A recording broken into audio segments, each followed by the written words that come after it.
moyo wangu wakazara neshungu zekuyenda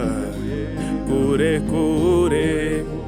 asi ndakatarisa kwandabva kwandakananga pana chandoona kuzererema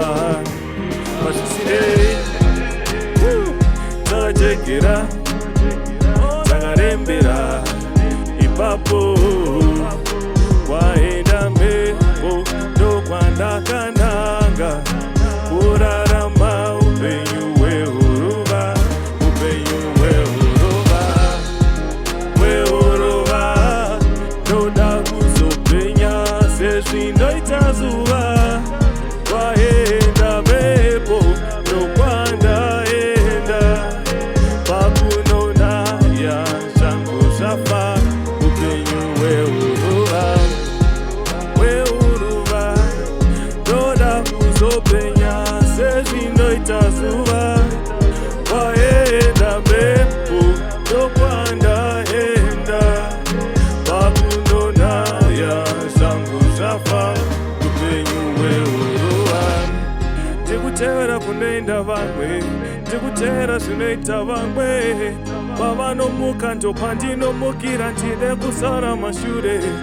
pavanonwira ndopandinonwira, zvavanoronga ndoda kuzvinzwira, ndine kuputwa nezano pageto. That's why ndechirara ndakamuka, that's why mamero ndakamuka, that's why these days ndisingabatike muchimaranstoi chekushaya,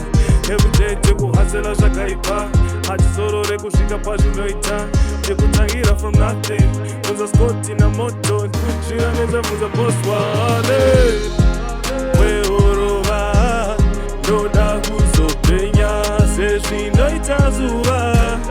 kwaenda mhepo ndokwandaenda pakunona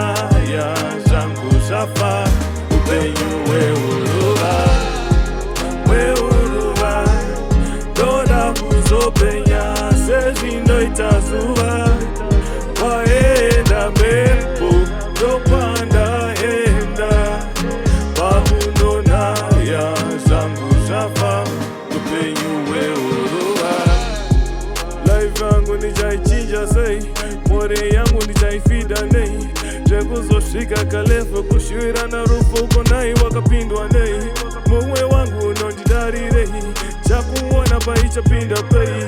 iko zvino ndikutenderera nenyika ndichibaba ndichasvika tei, ratichagara pasi totora femo yekusenga mutoro, life yandiri kurarama isiyo yandashuva ndiri muchikoro, andaiziva kuti ndichamukira mbona sikuenda kudoro, tatambokachidzwa nawe kuzvinoonaka moyo wangu wakazara neshungu dzekuyenda kure kure, asi ndakatarisa kwandabva kwandakananga pana chandoona kuzererema pasvisire takajekera takarembera ipapo kwaenda mhepo ndokwandakananga kurarama upenyu hwehuruva, upenyu hwehuruva,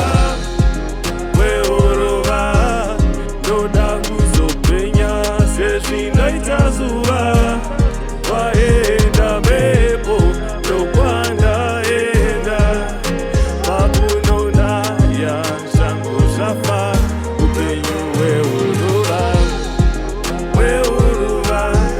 ndoda kuzopenya sezvinoita zuva, kwaenda mhepo